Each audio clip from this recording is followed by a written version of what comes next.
All right, well, it's good to see everybody. Thank you for that introduction, Melani. Thank you to everybody who helped put this event together.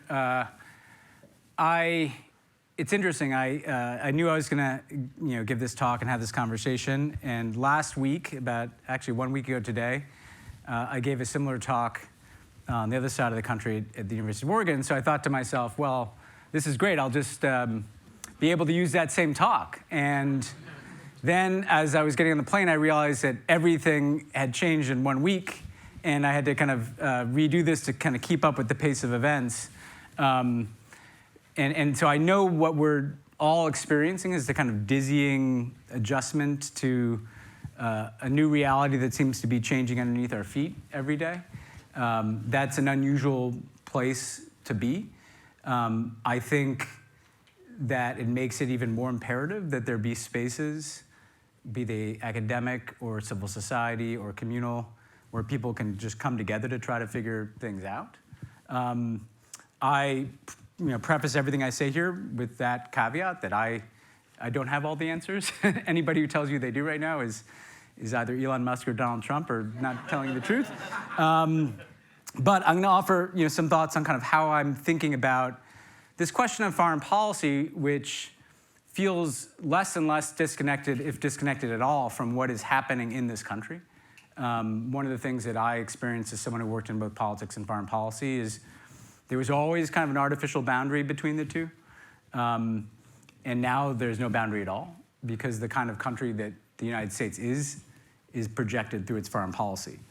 And it was interesting, as I was coming here, I wanted to address obviously what's happening with USAID. And it was interesting to be in Boston because it led me back to the founding of USAID, which happened in the Kennedy administration. And I went and found online this video of John F. Kennedy addressing the first collection of USAID mission directors and deputy directors in 1962 before they went out into the world. And he talked about how it was difficult to get public support for foreign assistance. But that he made this case that it was absolutely essential to the United States for there to be a USAID and for these people to go out into the world as part of America's role as a leader of the so-called free world. He said there will not be farewell parades to you as you leave, contrasting aid workers with the military, nor will there be parades when you come back. At the time, though, there were also not young Doge interns when they came back. But the reward that Kennedy was saying was the work itself and the cause that it served. And it got me thinking the extent to which a nation's foreign policy is a pretty accurate reflection of its psyche, of what is going on in the body politic at the time. And so the JFK era that produced USAID had this expansive vision of America and the world as a country that defended freedom, as a country that buttressed international institutions that we'd created, and as a country that had to wage battles for the hearts and minds of people, particularly in the newly liberated post-colonial societies around the world. That was a self-interested effort, by the way, because it was tied to the Cold War. And it was also an effort that became symbiotic with the civil rights movement in this country, as America's racial hypocrisy was a force undermining its global aspirations to appeal to people in the post-colonial world. And Kennedy's own movement towards the embrace of the civil rights movement was very much tied to his interest in starting a USAID. That was the self-conception of the United States at the time. The Trump-era America, that is right now dismantling USAID, is a country with a very different sense of itself in the world. No surprise, I'm going to offer a critical view. It doesn't, again, mean it's the only view.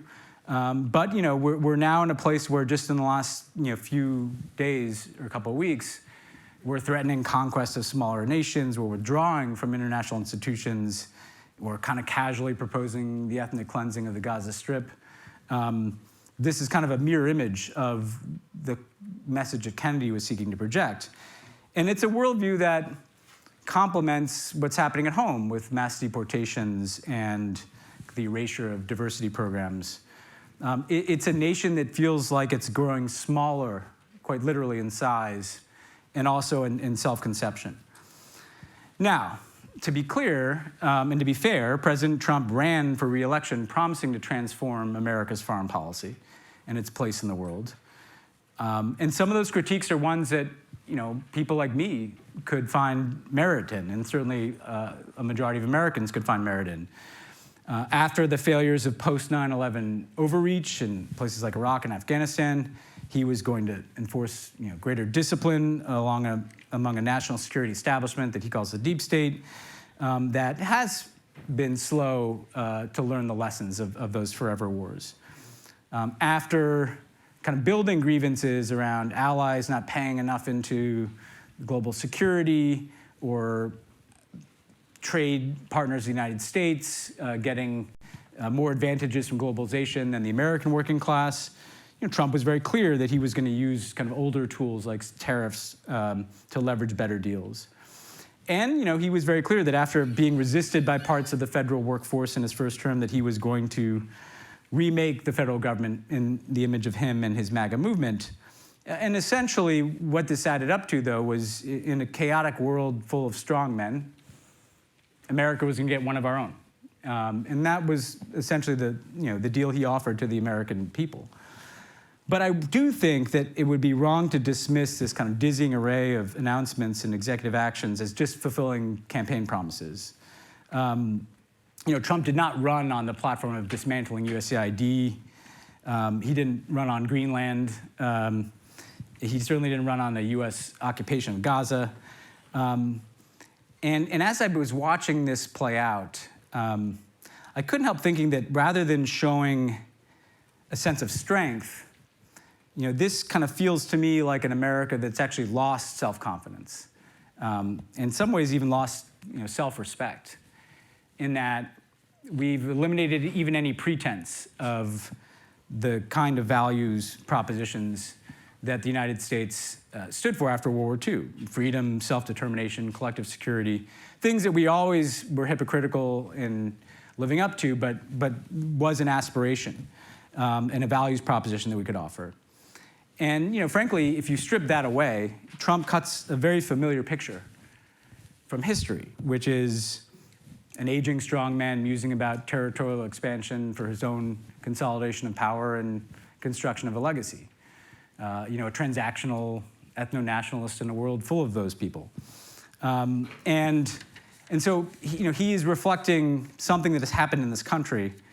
And I think the risks to it are the construction of an American order, of an international order that is kind of meant to actually check American excesses. Or at worst, this brand of nationalism in this many places, with this many older, strong men, and they're all men, can lead to real great power conflict. And so I just, I want to get into the conversation here, but I do want to just kind of go through a few of the things from the last week that I think illustrate where we are and what some of the dangers are that are structural. They're not just the individual issues.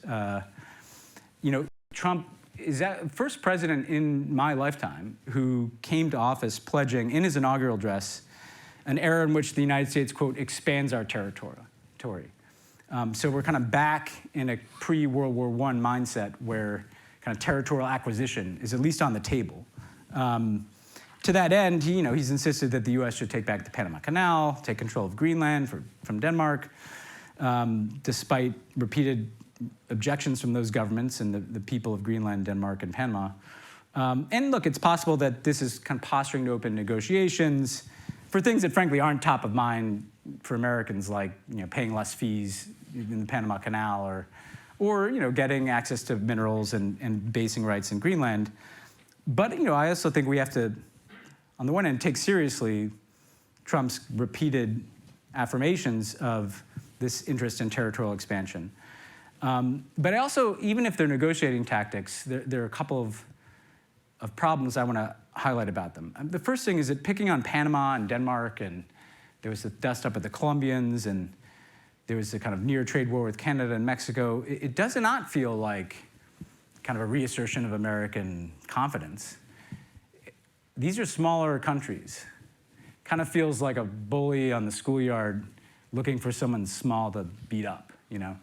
And that's not, I think, the image that is constructive to project around the world. I think the other thing we have to recognize is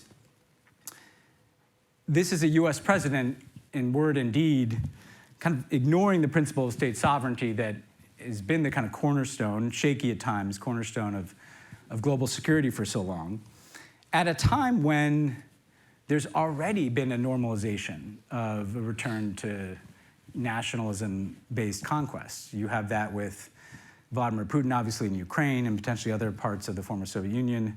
You have that in terms of Xi Jinping's, increasingly bellicose commitment to assert control over Taiwan.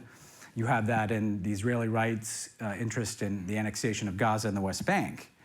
And so again, the US joining that parade, even if the US itself doesn't act on it, is kind of further eliminating the norm against territorial conquest that was the basis of the creation of an international order after we saw where that leads in 2 world wars.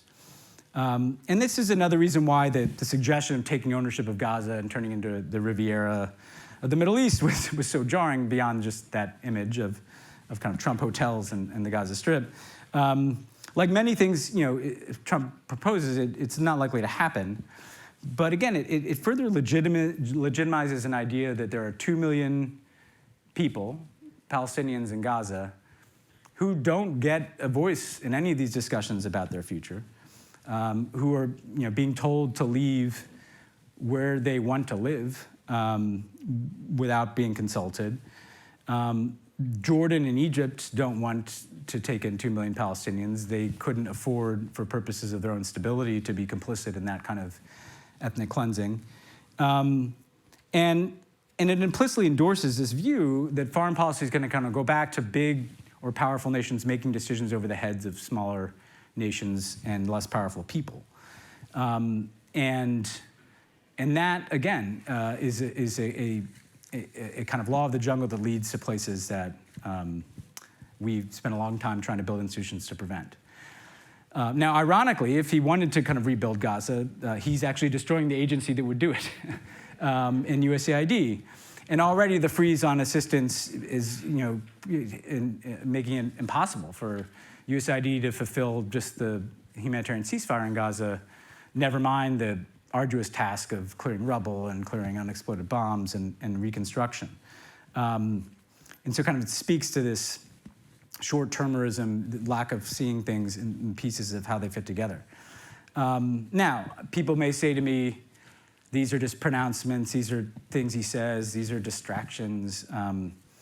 But the Elon Musk supervised dismantlement of USAID, well, that's something that's happening now, that is having tangible consequences for people around the world who've been cut off from foreign assistance. Whether those are organizations or whether those are,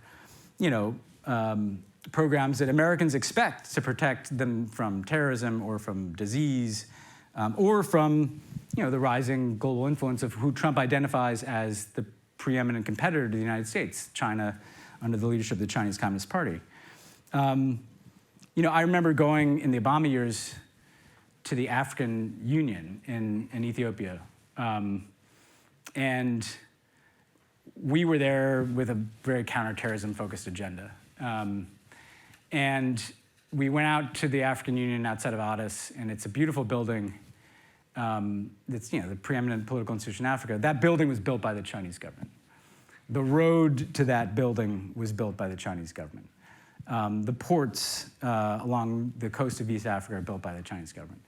And the idea that we're going to win some big geopolitical competition with China by dismantling the already insufficient amount of commitment the United States has to competing in those spaces, I think it's going to be the opposite. I think if you threaten countries with tariffs, if you humiliate foreign leaders, if you kind of pick these types of fights, they may be very nice to you, right?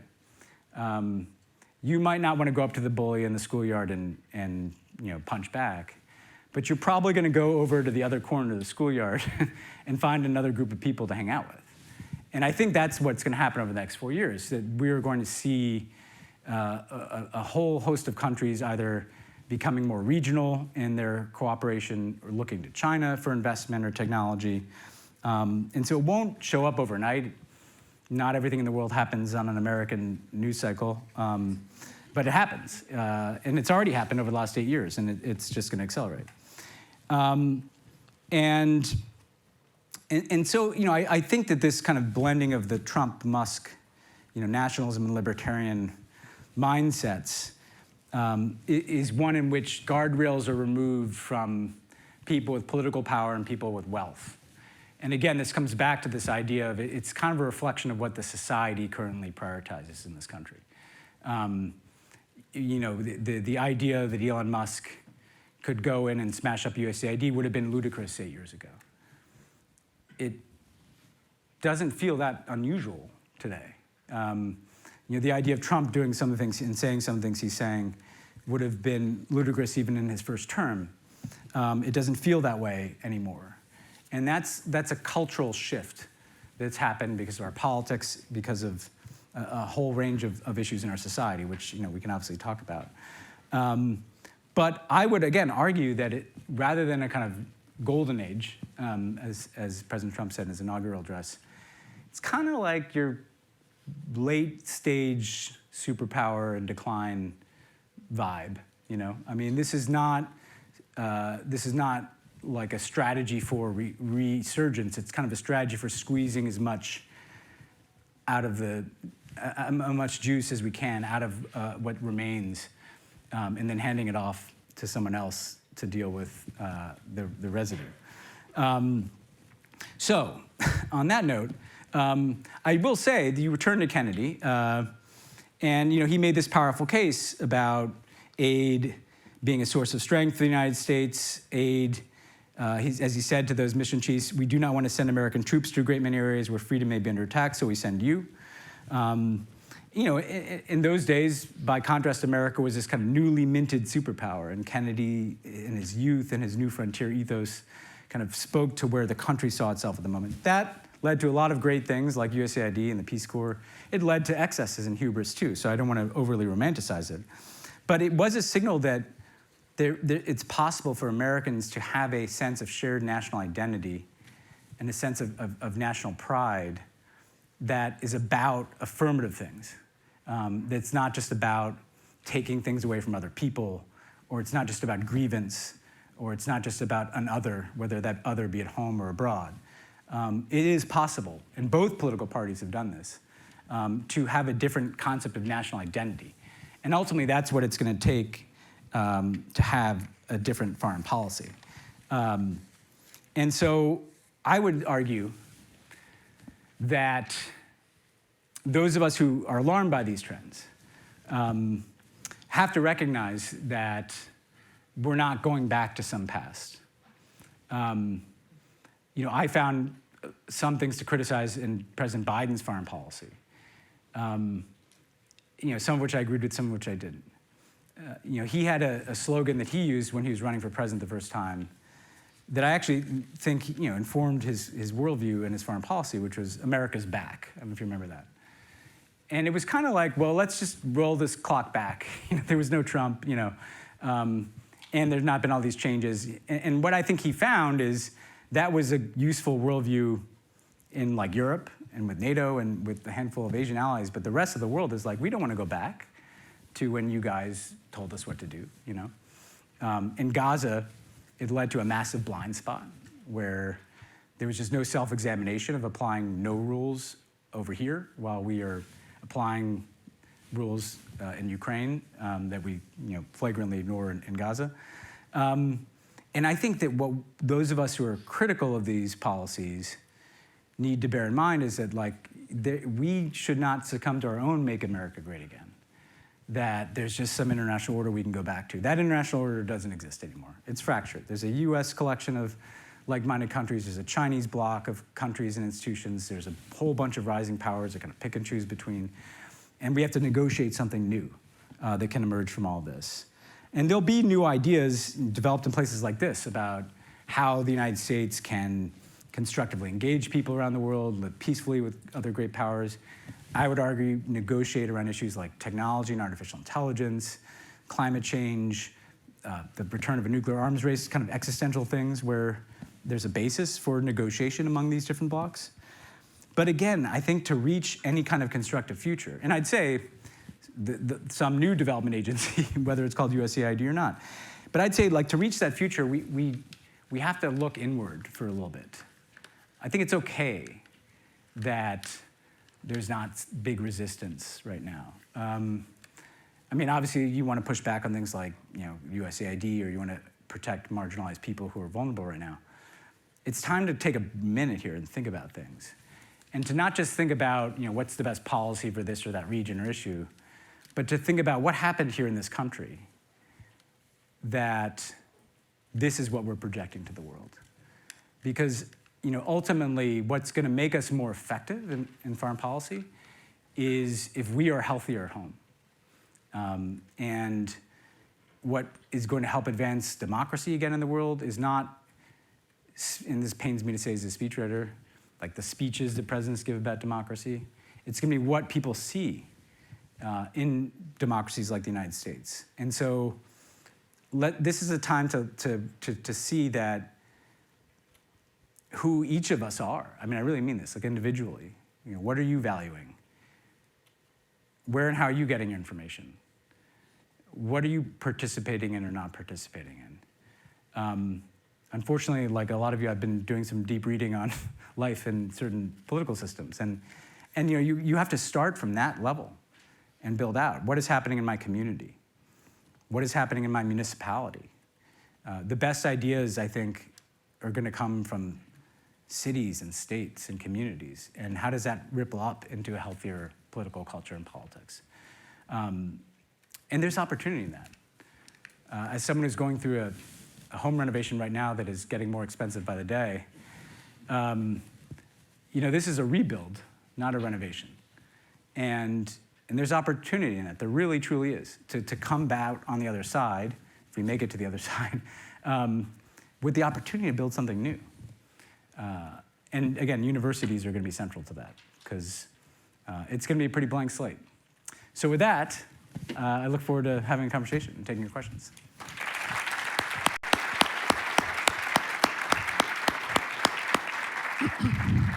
Well, thank you so much, and it's exciting to hear that somebody thinks universities are important and should be protected. So thank you.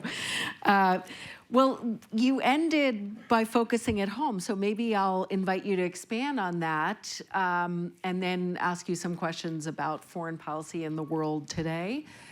So I want to start with our democracy, if we can call it that. I think we're actually getting coded as a hybrid regime right now, maybe not a full-blown democracy anymore. And it's never good when the regime word starts entering the conversation. Not a good sign. Yeah.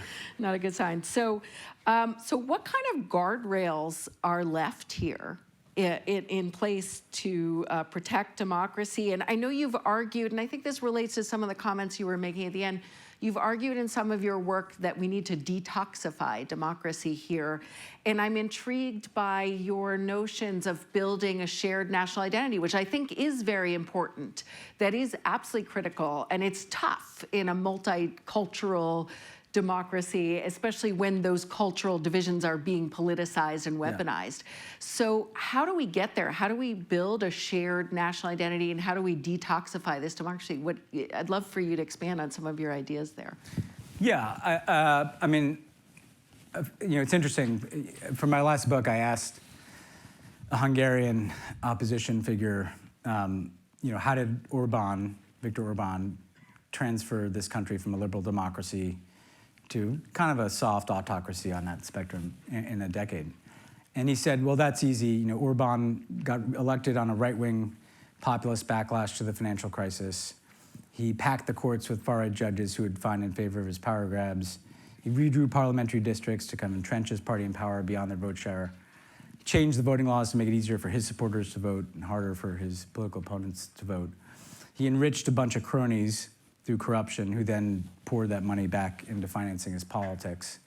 He started putting restrictions and harassment of civil society, trying to control what they could do, what universities could teach. he used social media to kind of demonize and harass his opponents. And he wrapped it all up in an us versus them bow. Us, the true Hungarians, against them, the Muslims, the immigrants, the liberal elites, George Soros. And I remember thinking, wow, that's a pretty familiar playbook, And I say that to make the point that we're much further along the spectrum than we want to acknowledge, And that's kind of what I mean about what's happening now wouldn't have been possible 8 years ago. There's been this kind of steady erosion. And so there are not many guardrails. Institutionally, the guardrails, but there are elections. And I'm not one of these people that thinks Trump is going to stay in power again for a term. I mean, there'll be a midterm election in 2 years, and there'll be an election in 4 years. And the pendulum can and very likely will swing. It's not guaranteed. But then there's these other fundamental questions. So on democracy and then on identity. I think on democracy, the challenge, the trap that, I've written about this, but the Democrats walked into, people like me walked into at times, is that we were so in opposition to Trump that we felt the need to defend, all the institutions, defend the integrity of the federal workforce and the national security enterprise and, kind of Congress and defend all these things that Americans are actually, pretty fed up with. And it kind of became a proxy for defending even globalization itself, because democracy has been connected, and I see this everywhere I travel around the world. People connect democracy to globalization. Those two things kind of got linked, psychically in the 90s. And I think what Democrats have to, and not just Democrats, I'd love Republicans to do this too, is how do we, instead of, if Trump kind of wants to ignore those institutions or kind of remake them in his image, and Democrats have kind of been defending their integrity, and Biden, I think, reflects a kind of very institutionalist view. How do we become about reform? What does a different kind of democratic system in this country look like? And by the way, you can be for things that might not pass the first year in office. That's fine. Trump was for plenty of things in 2015 that seemed crazy, and now nobody thinks it's weird that they're building a wall. I mean, so you can be for court reform, money in politics reform, voting rights reform, but you can try to build consensus in states. I think one thing the Democrats have to do is innovate on democracy at the state and municipal level, and then try to nationalize those approaches and those messages. And so there's a host of things that could be done there, but I think it is about, getting focused on reform and connecting your economic message to your, I agree with Chris Murphy. The idea of dealing with wealth inequality is seen as an economic issue. It's also a politics issue, because that's how you get an Elon Musk, and that's how you get, that tableau of, Jeff Bezos and Elon and Sundar and all these people at the inauguration. We don't want an oligarchy, in this country. We have one. Then the last thing I'd say on identity is, part of the reason why American politics is so polarized is because it's become so much about identity. And I think there's an opening to try to remove these identity conversations from the center of the political space. I mean, Trump kind of drove them there through his behavior. And ultimately, his brand of kind of ethno-nationalist identity politics is both numerically larger and more capable of dividing political opposition. I think that it would be important for the next Democratic standard bearer, or Republican for that matter. I think people are sick of this. I'd like to, root for a sports team without knowing the political priors of the quarterback. I'd like to, not everything is so politicized, and I think there's a big opening for people to come along and say, let's keep arguing about this, but let's argue about it over here. Just trying to, and that means not following every provocation from Trump or right-wing influencers, because again, this hyper politicization is not only is it just kind of boring, but it's ultimately advantageous to the most potent brand of identity politics in human history, which is majoritarian ethno-nationalism. Great, yeah. So we're going to open up for questions later. So I want to actually move. I mean, there's so much to unpack there, but let's pivot a little bit to the multipolar world that we're living in now. And I totally agree with your comment about the waning superpower vibe moment that we're in. And clearly, we have a rising or risen China and other rising powers. And so, how does the U.S. maneuver in this context? I know you've written about this. You wrote this foreign affairs piece.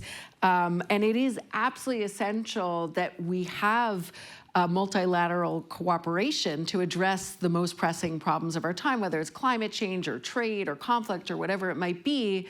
But are the things that need to be done to address those problems possible in a kind of Trump administration in this multipolar world? Are there, I think some of what you've written is aimed not just at the US administration, but also at civil society, at political parties.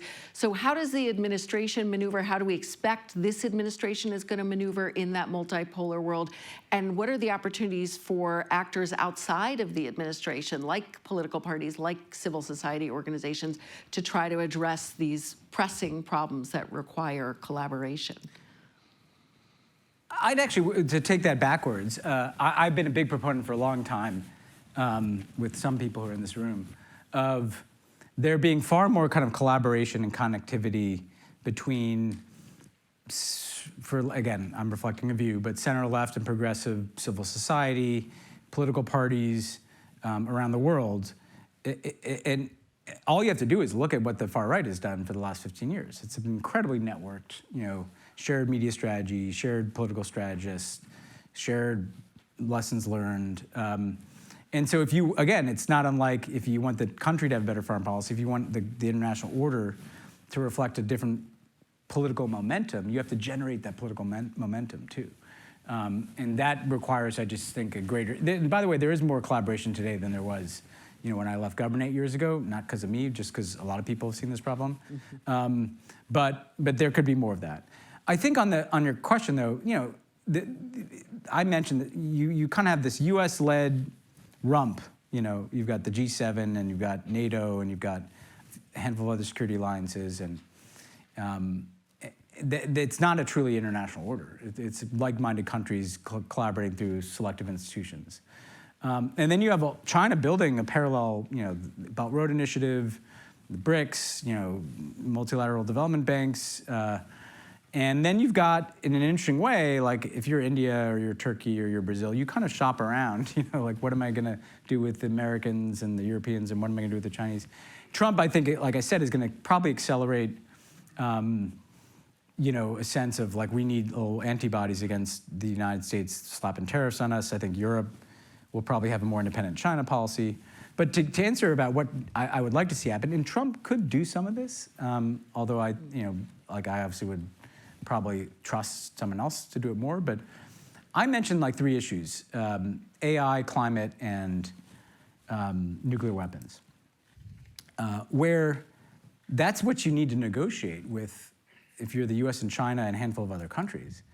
And just to go through them quickly, on AI, the U.S. under Biden, and then continuing under Trump thus far, had this theory that we're gonna wall off China, we're gonna prevent them from getting chips and investment in their tech sector, so that our technology companies win this AI race. And well, guess what? China has a lot of money, and they have their own technology, and they have a lot of smart people there, and they figured out how to build pretty much the same stuff for a lot cheaper, which, by the way, is going to be attractive to third country buyers that may want the discount anyway. Wouldn't it be better to sit down with the Chinese and say, instead of like having these competitive processes, what are the norms around AI? I'm a security guy. How do we prevent it from producing biological weapons? How do we get it out of nuclear command and control? Obviously, there's societal disruption questions, proliferation questions. That is a much more rational way of dealing with this than being in this kind of, we're going to try to keep as much stuff away from you. And climate change. We are in the process already of decoupling critical mineral supply chains that are necessary for a clean energy transition. It is not the most efficient way to deal with climate change for there to be a whole Chinese supply chain on critical minerals for clean energy, and then a whole separate American-led one, and then probably places like the Democratic Republic of Congo get torn apart by proxy wars. Like, better to negotiate a shared commons around clean energy, right? Nuclear weapons, you want to cut the federal budget, you don't spend $2 trillion modernizing your nuclear weapons arsenal, which is what the United States is currently planning to do. And China is following suit, and Russia. So, like, right there, there are three issues that, by the way, you're not going to solve them all, but the process of negotiation, there's something in between just competition and isolation. It's negotiation, you know. And through that negotiation over time, maybe a long time, maybe 10 years, you begin to outline some new rules for how the system operates. And we are seeing such a rapidly changing world. I think it's pretty clear that the rules-based order is dead. That's become apparent in the last few years. So, you know, there's a United Nations, it still exists. There's a Security Council, there are resolutions and so forth, but they don't get enforced. And these bodies like the ICC or the ICJ seem to be impotent. And we now have an executive order in the works to, I think, sanction the ICC. So what about this rules-based order? Where do you see that going? And what's going to emerge in its stead? No rules-based order can work if the big countries just choose not to follow the rules. By the way, that's true in life as well as foreign policy, you know. And there's always been some of that. But I think over the last decade, there's been now that's the norm. You know, if you're U.S. or Russia or China, you kind of you exempt yourself from the rules. You don't do anything that is inconvenient to you. So you only follow the rules when it is totally aligned with your interest. And then the rest of the world sees that and they say, well, why should I follow these rules? And, you know, I think the ICC piece is fundamental. I mean, when the United States, you know, I would always laugh when there'd be these articles, you know, that were like, why is the United States having trouble getting, you know, the global South to support its Ukraine policy, you know? And then the United States goes and, you know, trumpets the ICC indictments of Vladimir Putin for war crimes in Ukraine. And then when the exact same standard is applied by the exact same people to the Israeli government in Gaza, it's like, oh, that's the end of the world, and we're going to sanction those people. And, well, of course, the rest of the world is going to look at that and be like, these people, this is not a rules-based order, you know? This is ridiculous. And again, there's been a lot of that in American foreign policy history, but it's just, there's more of it now. And so I think what it's going to take, unfortunately, is some kind of shock. You know, it took the shock of World War I, and actually two of those, you know, because the League of Nations didn't get across the finish line in Congress, but it took that shock to write all these rules, you know, to say we should have rules governing when you can go to war and how you can fight a war and how you get nuclear weapons and all these other things. And I just think, you know, we're going to need a shock, and I would hope that shock is not another war of that scale, you know, which is precarious now with Ukraine and the Middle East conflicts and Taiwan sitting there. And I think that there could be an economic or fiscal shock, you know, that might scare people straight. There's something that feels unsustainable. I'm no economist. There are many much smarter economists here at Harvard than me. Or I didn't even really do well in, I forget the number of class it was, but there's just something unsustainable about, you know, levels of spending, deficits, lack of central bank authority, what they're doing with crypto right now. So there's a correction that will have to happen to return to some form of rules-based order in which big countries feel it's in their interest to do things that are inconvenient to follow the rules. Absent that shock, I'm not sure what gets you there other than maybe enough bottom-up pressure. And this last point to your guardrails thing, another thing you see about authoritarianism, even in truly authoritarian systems, there's still public opinion.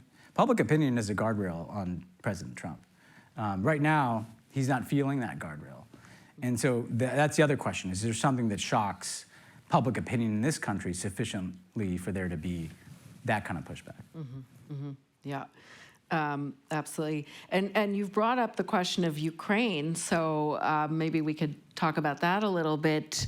That war has been going on now for several years, and so much destruction. And Trump seems to present himself as a deal maker and has a better relationship with Putin than prior administrations. So do you think that he has the capacity to do something about this, to push for a ceasefire, to broker some kind of peace plan in Ukraine? He does. I mean, I think that there was already a kind of an alignment of factors. The Ukrainian,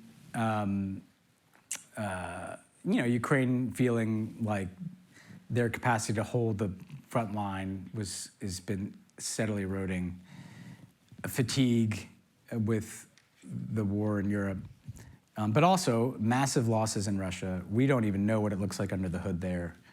I just can't imagine that. I know that Russia can withstand a lot, but they have some interest in at least slowing this thing down.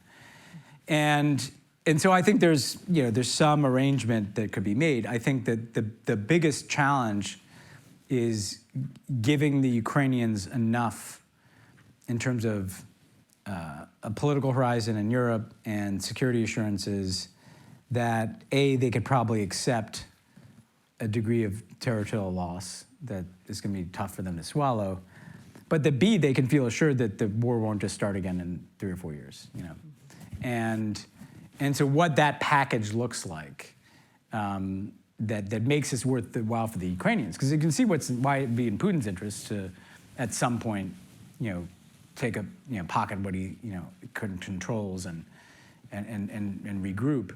But the question is, can you persuade the Ukrainians that that's not just a regroup, that actually it's in your interest to accept the very painful territorial loss you might have to face, because the remaining Ukraine is going to be a part of Europe, is going to have security assurances, is going to emerge from this better than they started. And whether Trump can do that or whether the Europeans can do that, I mean, it's a real challenge for European leaders. That to me is going to be critical. Mm-hmm.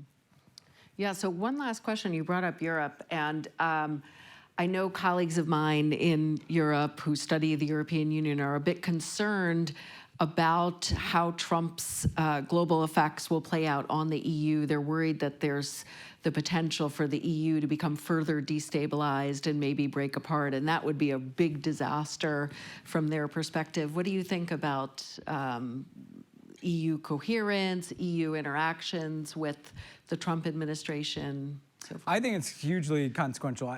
Look, in this world, the most rational thing would be for Europe to make more collective decision-making across the board. And this always gets cast around NATO and military spending. But I mean, what is the European technology policy? What is the European climate policy? What is the European trade policy? What is the European approach to migration?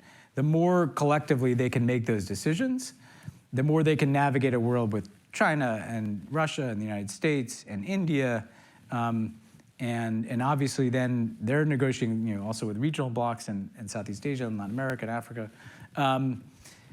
However, the politics in Europe right now are kind of moving the other direction, where you see, the kind of foothold for the Putin-friendly right in Hungary and Slovakia, the kind of Meloni hybrid model where they're tough on Russia, but they're kind of EU skeptic.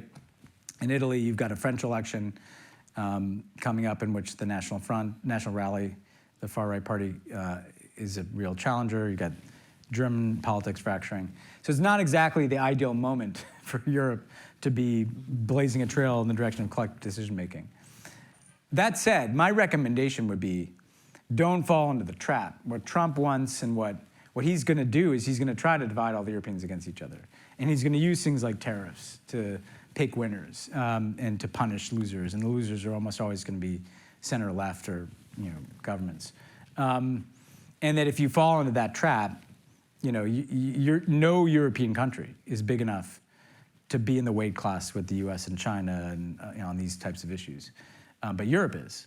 And so what I think it's going to require on things like Ukraine, on certain trade issues, is they might not actually be able to do it through their laborious collective decision-making process in Brussels.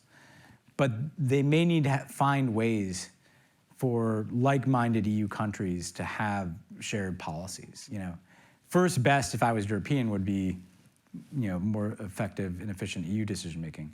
But in the absence of that, rather than just kind of letting Europe turn into kind of a mini, Game of Thrones, there should be enough like-minded leaders across the political spectrum, by the way, and Meloni has been, I think, on Ukraine doing this, to say, okay, well, we might not be able to offer the full EU deal to the Ukrainians, but if enough big countries get together and say, we're giving you security guarantees, and we're going to be there, and here we're going to give you an X, Y, and Z, that can make a difference. Or if there's a trade war, like they have to kind of hunker down together. And so it'll be interesting to see if they can find other ways for collective action if the EU itself is too tied up by some of these spoilers. Mm-hmm. Great. Well, I want to give the audience members an opportunity to pose their questions. So as I mentioned at the outset, if you have a question, please approach one of the mics, and we'll try to get to as many people as possible, depending on how many people have questions. And if you could state your name and who you are, that would be helpful as well, where you're coming from. Do you want to go first? You want to start? Please. Thank you. This is high. Hello. Thank you. I'm not that tall either. Cool. So I appreciate your talk. As a Palestinian American, I grew up in a military city, so I'm used to kind of living in the shadows, our narrative being ignored, accepting the ignorance of the country and being so dehumanized, I suppose. My question, so I've found a lot of peace in your podcast the last 16 months, so just want to say thank you for reporting and sharing a narrative that has been so hidden. Thank you. I struggle a lot, especially with the last 2 days, just understanding what the world can have as power and leverage when the US keeps shutting everything down. Obviously, we're ignoring the ICJ, ICC, and the rest of the world has vocalized a different opinion. So I'm just curious, your position of how the world can move forward if the US is this roadblock, and there's a clear massive support in a different direction.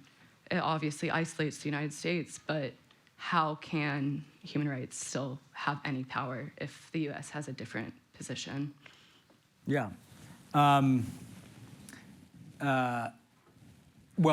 Thank you for the comments on the podcast. But it's insufficient, I'm sure. I think that just to wade into some, tricky waters here,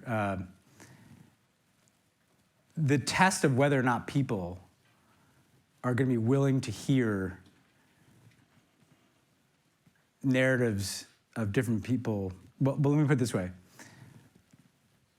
What has been done to speech around Palestinians and Palestinian Americans is a chilling preview of what's going to come to other issues. If you can silence people for expressing totally legitimate views about what has happened to the people of Gaza, don't think that that won't happen on DEI, on women and gender issues, on things that you're not even thinking right now. So it should stir people's conscience that for a year and a half, the world's largest superpower was providing unconditional military assistance for the absolute obliteration of a densely populated area of 2 million people. If that's not enough, I would caution that be wary of where that mindset might travel to. And so that kind of leads into answering your question, which is that the reason for there to be some sense of solidarity with what Palestinians have endured in Gaza and the kind of lack of any accountability, is that it's kind of, a fault line about like what kind of world are we going to live in, and at the risk of obviously disagreeing with American policy of both administrations, the same thing is true of countries. Like if you allow, what's interesting is that the ICC was kind of set up by the U.S. and Europe, but actually the champions are now becoming from other places. That's interesting and potentially kind of valuable. As the United States withdraws from kind of international institutions and human rights norms, you see other countries stepping forward to fill that space, right? I mean, South Africa most prominently on the Palestinian issue, but on other issues too. There are different countries stepping forward. And that might infuse those institutions with different perspectives than the ones that created them. And so I'd be thinking, again, in terms of like, there's literally gonna have to be a reconstruction of an international order over the next 10, 20 years. And the more, you have to kind of continue to insist upon right and wrong, true and false, objective reality versus disinformation, justice, even when it's not being enforced, to get to the place where there start to be institutions that are more empowered that reflect that. And so I just think building solidarity across different sets of countries and institutions to kind of weather a pretty rough period. Now that doesn't immediately do as much for the people in Gaza as it should, but actually I think it is what preserves some capacity for there to be a return to a more rational or more fair-minded approach to not just that issue, but to other issues. So I just think it's what autocrats or dictators or ethno-nationalists want. They depend on cynicism and apathy, right? Cynicism, nothing matters. Apathy, nothing can change. There have to be enough actors around the world: governments, civil society, individuals, artists, writers, right? It's not just we let all these conversations be dominated by politicians. There has to be enough solidarity and creativity in those spaces to both kind of get through this and then help inform what's built on the other side. Thank you. And we have a lot of people Yes, lined up. Sorry, I'll be quicker. I'll stop. Oh, I'm not trying to. No, it's fine. To shut you up, but never give a guy a podcast and he answers questions too long. It's the reason Joe Rogan goes for like 3 hours. Yeah. I won't do that. No, it's great. But please keep your questions brief. Yeah. Hi, Ben. Thank you for being here. My name's Ian. I'm a recent graduate of the government department, currently working in healthcare policy here in Cambridge now. I was wondering if you had reflections on former National Security Advisor Sullivan's pitch of a foreign policy for the middle class. That was kind of the Biden administration's attempt to react to the first Trump administration and create a way that kind of an American led international order kind of is felt by the working class here in the US. And it seems like maybe in the last election that didn't fully ring through to people. I was wondering if you had reflections on kind of Jake Sullivan's attempts at building that foreign policy and what lessons to take in terms of trying to push back against Trump in his second term. Yeah, I mean, look, the idea of the U.S. embracing aspects of industrial policy, right, and huge investments in our clean energy sector, in our technology sector, in our basic research, I think was a smart and necessary corrective to decades of either underinvestment or kind of trust that markets would address some of these challenges. So that's the aspect of that policy that I liked. I think that it was kind of it was too it was tethered to some more hegemonic actions in terms of their foreign policy. That it was kind of schizophrenic in a way, because it was like, we're adjusting to this new world. We got to keep up. We got to invest in these places. But we're also going to kind of flex our 1990s muscles on the world stage, and we're going to try to, like I said, cut off the Chinese from everything, and so I think as a substantive matter, it kind of addressed part of the problem, but it could have been accompanied by more pragmatism in other spaces, right? In other words, yes, all well and good to negotiate, with Congress and get all this funding for clean energy here, but like, how do you negotiate with even allies to make sure that those subsidies aren't at odds with what the Europeans or others are doing on climate, that we're not kind of, again, creating redundant, duplicative supply chains that make clean energy more expensive. So they were kind of missing a bit of a negotiating piece substantively. I think politically, I just don't think that I don't think people were aware of it, and again, I don't mean to sound overly negative, but President Biden, in an incredibly already difficult political environment for any politician, he was just not present as like a narrator, and I'm biased as a speechwriter, but the president is also kind of the narrator of what's going on, and you really got to get out and tell people, and he would tell people about how historic the achievements were. We passed this much money. He wasn't out telling a story about what this was doing, why it was better than, why investment is better than tariffs, and Trump was able to kind of dominate that space. I also, again, Jake is a longtime friend and colleague,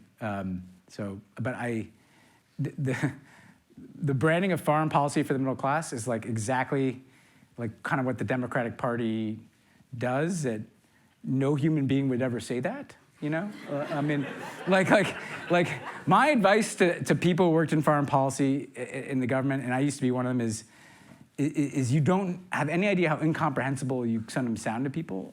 Just tell people what you're doing. You don't have to put some label, foreign policy for the middle class or bottom up, middle out. Let's just tell people what we're doing.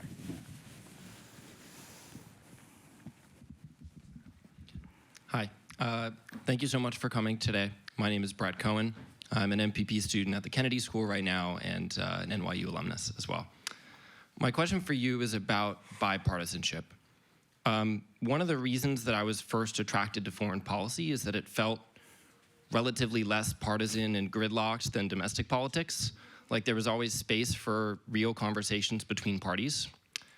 But obviously that's dwindled a lot in recent years, and especially in this administration, it feels like you have to be either for everything Trump does or against everything. So I guess my question to you is, do you agree with that assessment? Do you think that there's still any space at all for bipartisan or nonpartisan foreign policy? And if so, how do you get there? Yeah, there should be. I mean, I found as recently as the Obama years, which were not exactly the high watermark for bipartisanship, some of the biggest advocates for foreign assistance were conservative evangelical Christian members of Congress, to just name one issue. We found on Cuba a bunch of Republicans, either because they're from agricultural states or they're libertarians who supported our Cuba policy. It was actually a Democrat, Bob Menendez, who became the biggest obstacle later on. I had nothing to do with that, but just oppose my policies and see where you end up. I'm kidding. Oh my God, I can see how that's going to go on, Ben Shapiro or something. But in all seriousness, I think that substantively there's a basis for this. Obviously, Ukraine, we've seen this. I think what Trump has done, and we were chatting about this before, is he turned foreign policy into an identity politics issue. And I felt this in 2015, or 2014, when Trump was already the party was already becoming Trump even before Trump. Because it was kind of the Foxification of the Republican Party. Because there were ads in 2014, I remember midterm elections, that tied together, there were Ebola-infected ISIS members who were going to cross our southern border with the support of the Iranian Revolutionary Guard. That was actually a true set of ads that ran in that campaign cycle. And Trump pulled that thread forward. And again, at the risk of being pretty blunt about it, take the Iran deal. I don't think Trump had deep opinions about how many centrifuges should be allowed to operate at the Natanz facility, or, what the modalities of the uranium enrichment stockpile monitoring.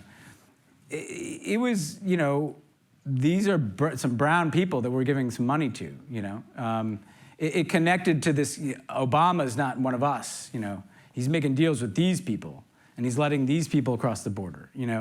And we used to have wins before, and now we don't. And it was just like it turned foreign policy into this constant affirmation of identity through what we should be allowed to do as America. What Trump would like the United States of America to do is what a lot of MAGA people would like to be able to do in just their workplace or their and again, I mean, I'm trying to be generous to that view.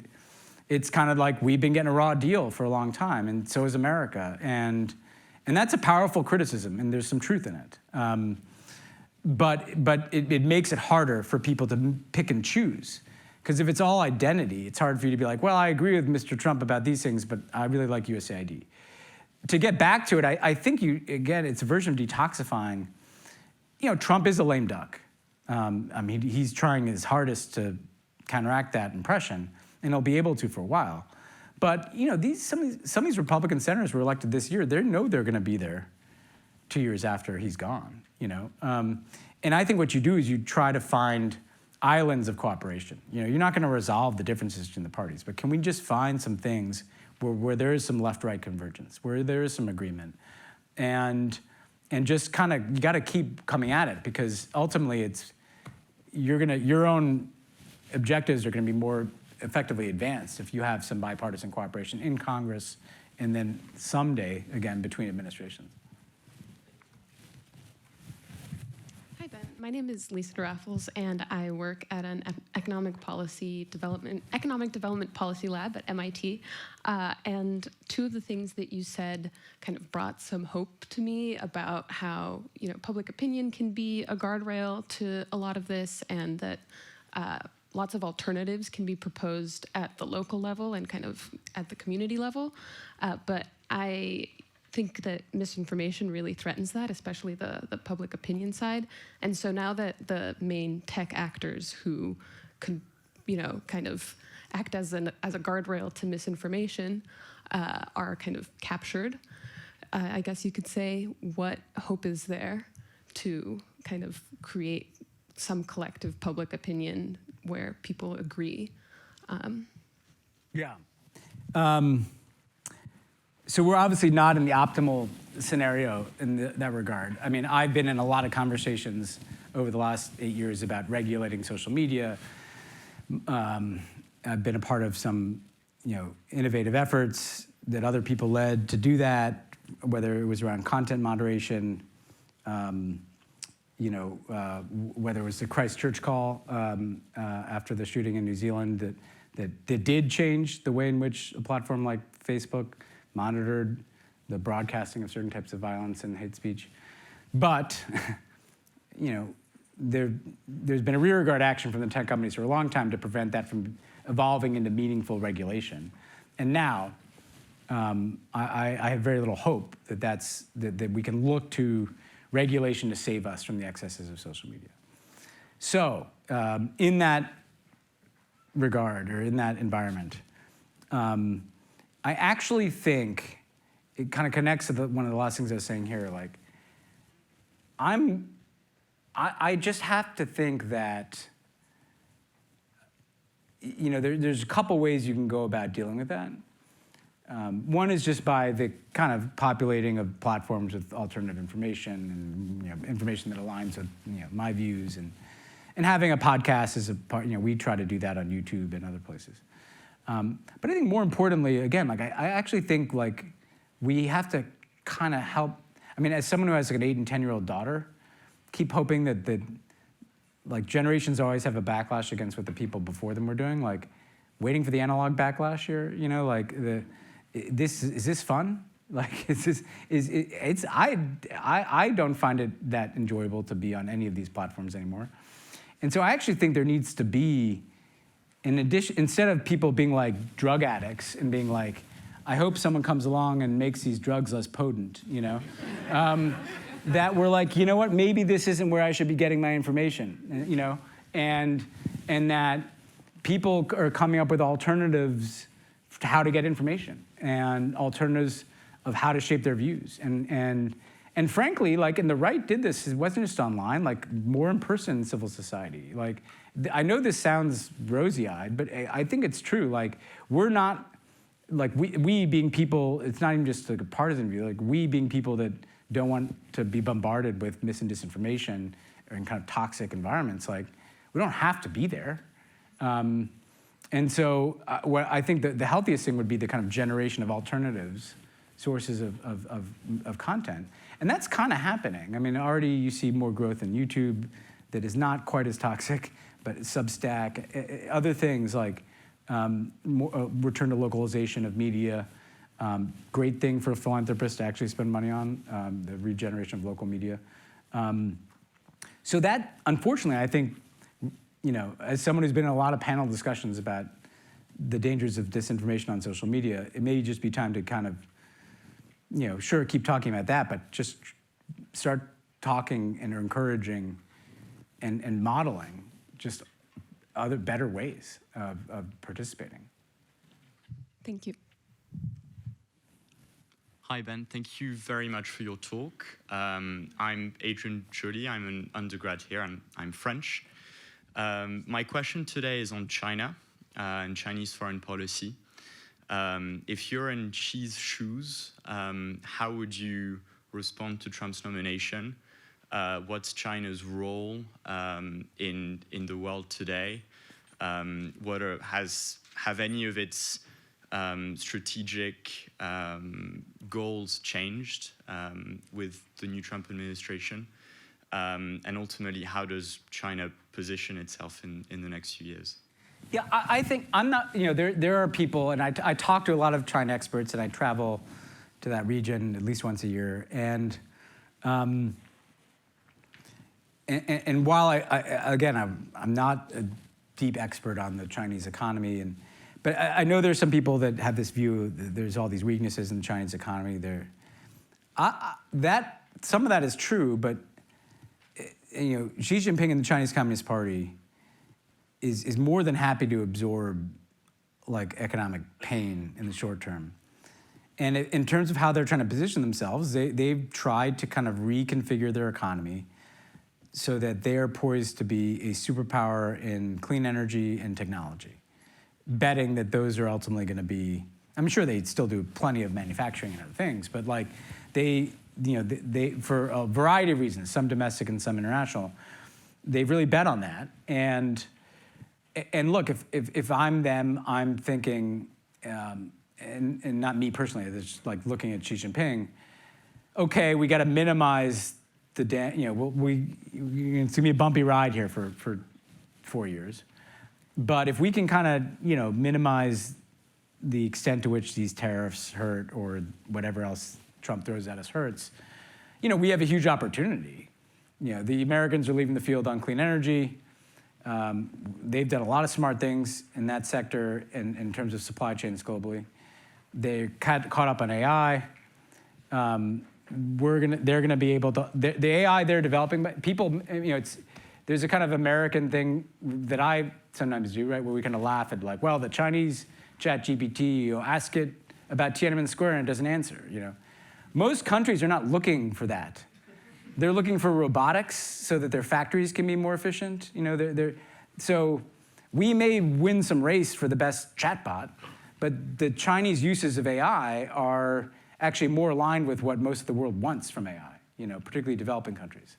And then never mind just the idea of, kind of coming in behind every country that Trump insults. I'm sure the Chinese ambassador was in to see the president of Colombia the day after that happened. I'm sure.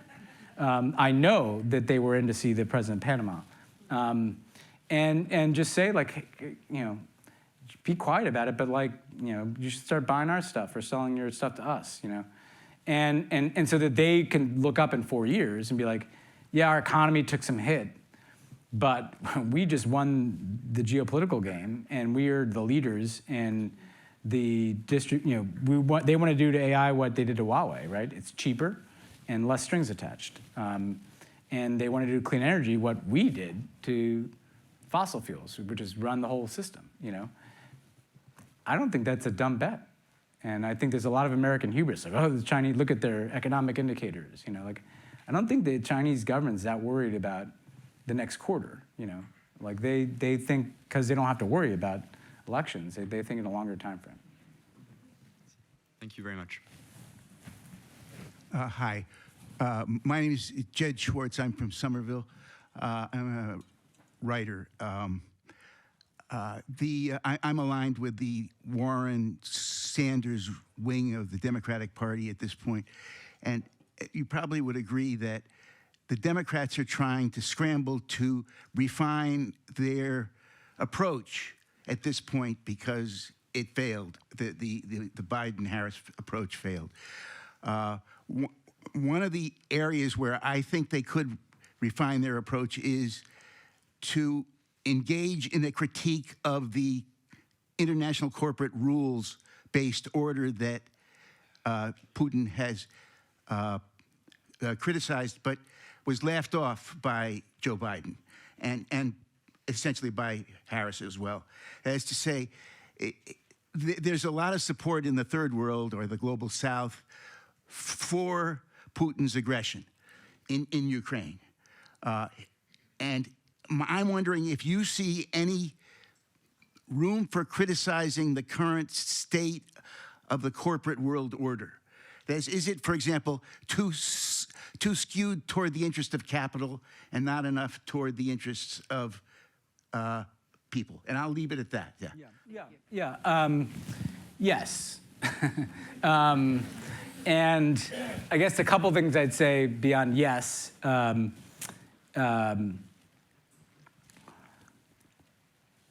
First of all, something that's not corporate, but I think it's something that's not in the corporate space, but I'll get to that, is that Biden and Harris, I think, you know, and Biden really, missed on the Ukraine piece, is the United States, for a long time, including the administration I served in, but it keeps getting worse under each administration, vastly overuses the tool of economic sanctions. And the rest of the world is completely sick of it. And by the way, not just the people being sanctioned. The Europeans, everybody has to cooperate with these crazy sanctions regimes. And by the way, let's look how they've worked out. The most heavily sanctioned countries by the United States are Cuba, Iran, North Korea, Venezuela. Wow, that's really worked out. Like, we really changed those governments, you know? But so then when we sanction the Russians and then say to people around the world, you can't buy this, you know, cheap Russian oil, and they've literally participated in the largest black market operation in like human history to just ignore us. And that's not because they like Putin. It's because they're sick of the United States weaponizing its control of the dollar and the US financial system for seemingly insane political strategies that don't work, right? So that's one point. Then, I mean, the broader question of kind of a global corporate agenda, you know, part of what is so odd about American politics today is that Donald Trump has an agenda that is the dream. You could not have a bigger corporate dream of regulatory capture by, you know, the fossil fuel companies are going to self-regulate now, the tech companies. You know, this is not new. It's been the same thing in American politics since the 70s.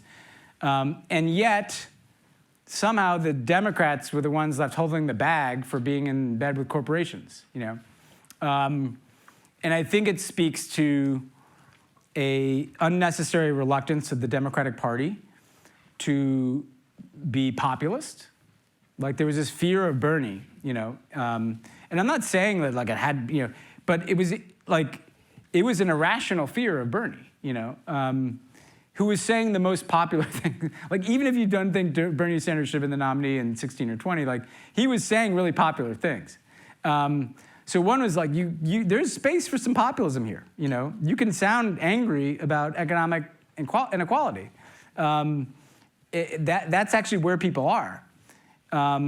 there also was a strange kind of where the corporate America was visibly aligned with the Democratic Party was on these, social kind of DEI type initiatives, but which in many cases were totally window dressing, I mean, so, because somebody has a chief X officer or something, the Republicans are saying, oh, see, they're in bed with the Democrats, or these corporate elites. When actually that was kind of not for the Democrats, it was for their own employees. Look at us, we're actually trying to address these issues. And then there was just the failure to stand up to your own donor base, And that's we've seen that on a range of issues in the Democratic Party. Obama had a big enough donor base that, he just had a little bit more freedom to maneuver. But I think you got to be willing to, and this was reported, and Kamala started pretty populist. And then someone kind of got to her and was like, hey, just dial that back a little bit, And suddenly she's putting out plans for entrepreneurship and startups instead of saying corporate America is a part of the inequality problem in this country. So I just think, this one, I got some hard questions about social media. It's not hard to see what a populist Democratic Party message would be in 2025. You just need messengers who are willing to deliver it. Hello, Ben. My name is Ryan, graduate from my humble Michigan State University. So I think a lot of people definitely are mourning the loss of USAID and its functions to deliver international aid. But I think what a lot of them are missing is that USAID has also been used to directly destabilize foreign governments, so public influence operations and funding tons of nonprofits in the Balkans to replace government operations to make them more subservient to the United States. And I think it's the real question is, now that USAID is gone, it's if we want to try to reconstitute it, it's do we really want to try to focus it entirely around this mission of delivering aid to developing and poor countries, but would it be possible to do that without the more regime change aspects of it that were really one of the primary reasons that USAID was really doing before it got dismantled?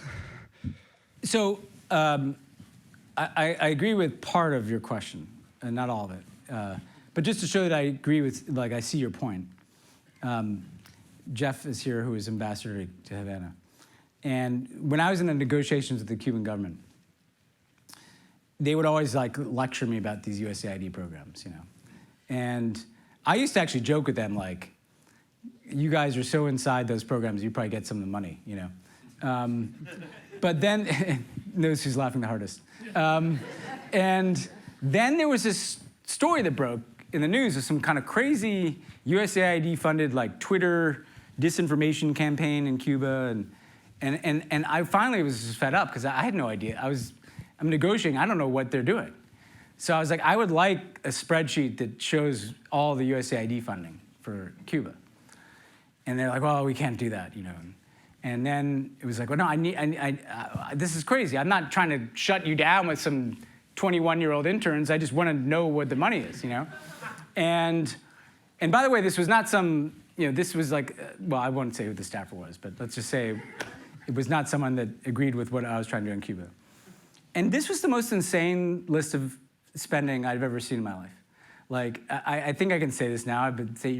There were P.O. boxes in Miami. Literally post office boxes in Miami getting USAID money.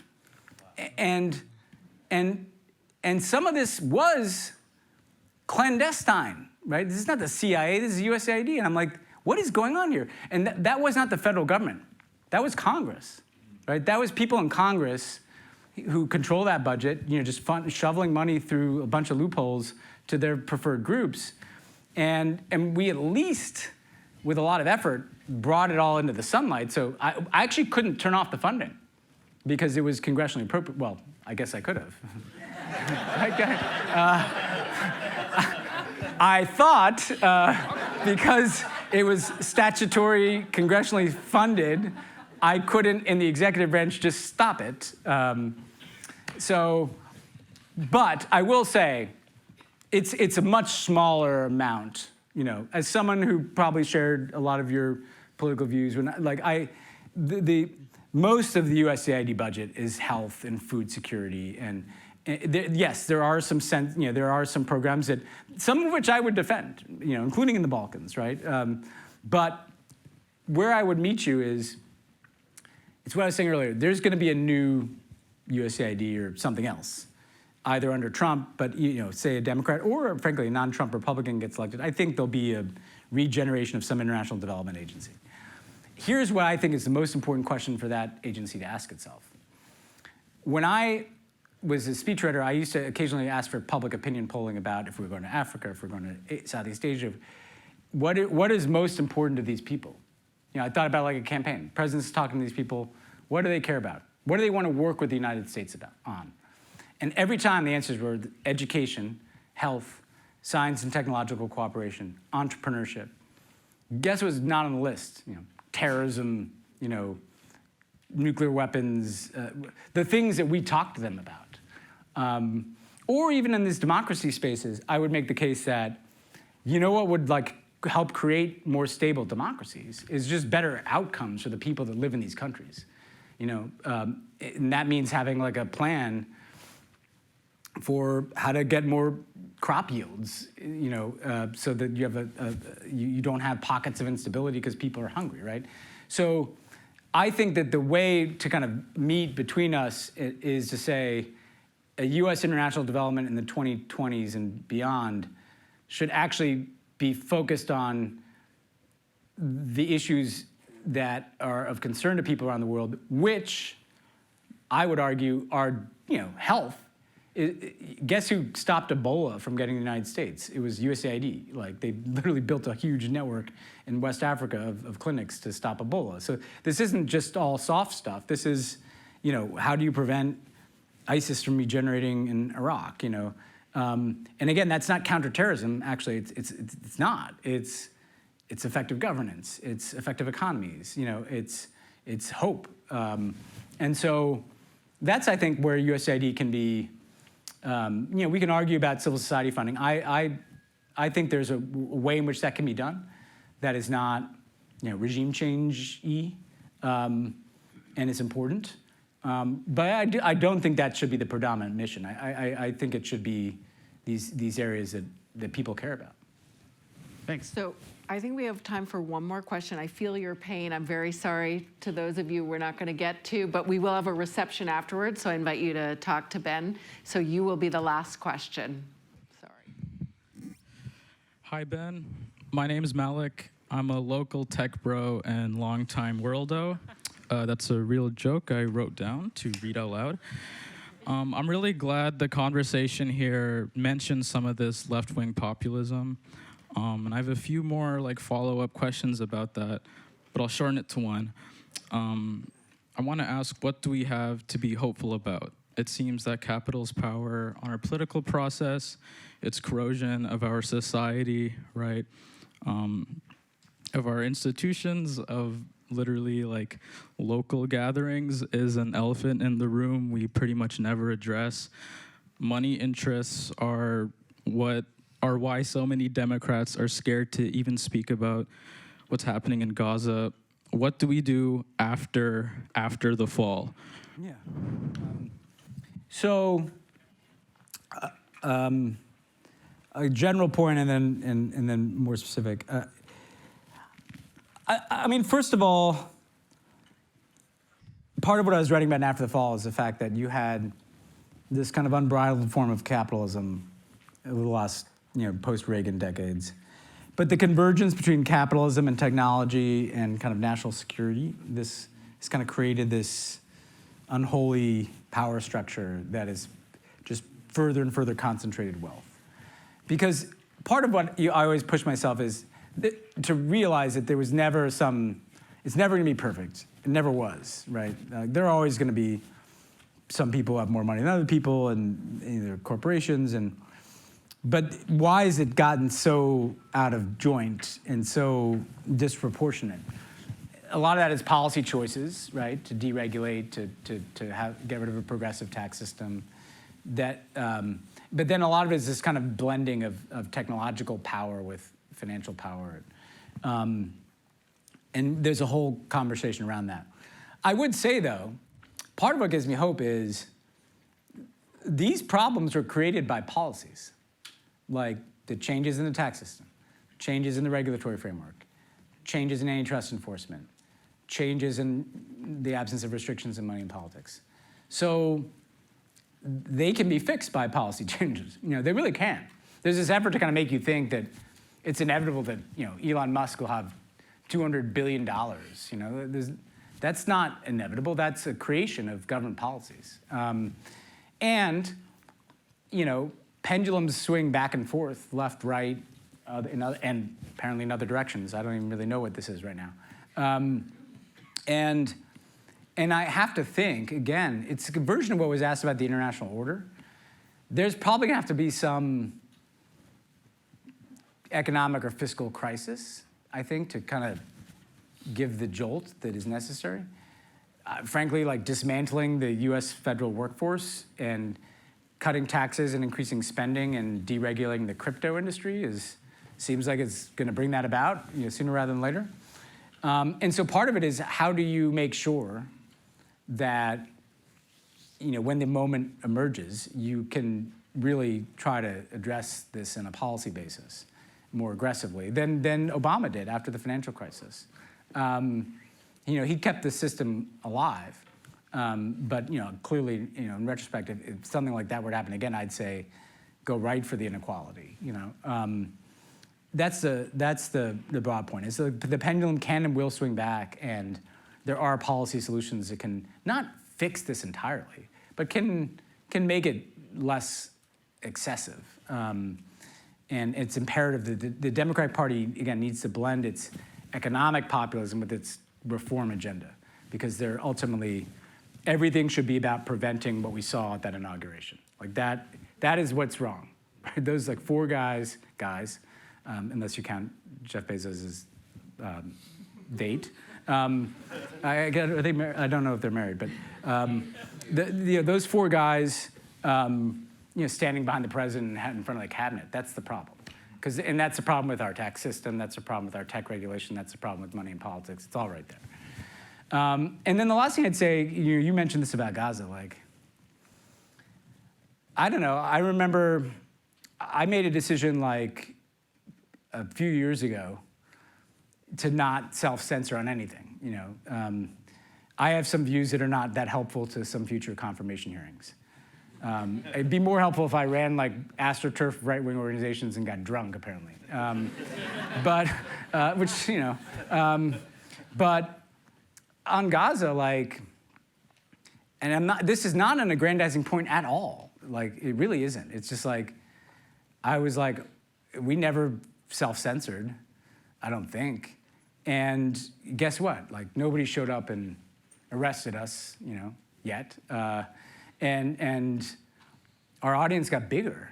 And I still get invited to play. There's people, these systems are designed to make you self-censor. Now, I know we're in a place where actually it goes beyond that, from what I've read. But that doesn't mean there are not other spaces to express yourself. And I just think we're going to be living, it's not just Gaza. The next 4 years, institutions and people are going to be under tremendous pressure to self-censor. And the moment you allow that to happen, it's over. It really is. It's not worth it. It's just not worth it. And yes, people should take risk into account. If they're going to be deporting people who do participate in certain protests, that person may have a view, but more powerful people, then it's all the more important that those people don't self-censor. If they're going to be a stigmatization and targeting of more vulnerable people with kind of retribution, then I'd like to see other people step forward and fill that space, because otherwise, what's the point? What is the point? I don't understand it. I don't understand what's the point of having a platform if you don't say what you think. What's the point of, running a company if you, are worried that Doge is going to come and shut you down because you have some diversity initiatives? I mean, it's just, this is crazy. And there's not there's not actually that much real power behind it, you know? It's a bunch of executive orders that read like press releases, and they can't pass legislation, so that's why they're doing 1 million executive orders, because he's got a 3-seat majority in the House. He couldn't legislate this stuff. If he could legislate it, he would, you know? And so I think we all have to be mindful that, like, yes, this is gonna be hard, and yes, there are some people that are truly vulnerable, but a lot of the rest of us, you know, the moment that you just say, like, I'm not gonna say that, then why are you saying anything, you know? I think that is the perfect note to end on. Very inspirational. Thank you. Thank you so much. Before he's bombarded, can I get a photo of the two of you standing together? Yeah. Okay. We're doing a photo. Sure, yeah, of course.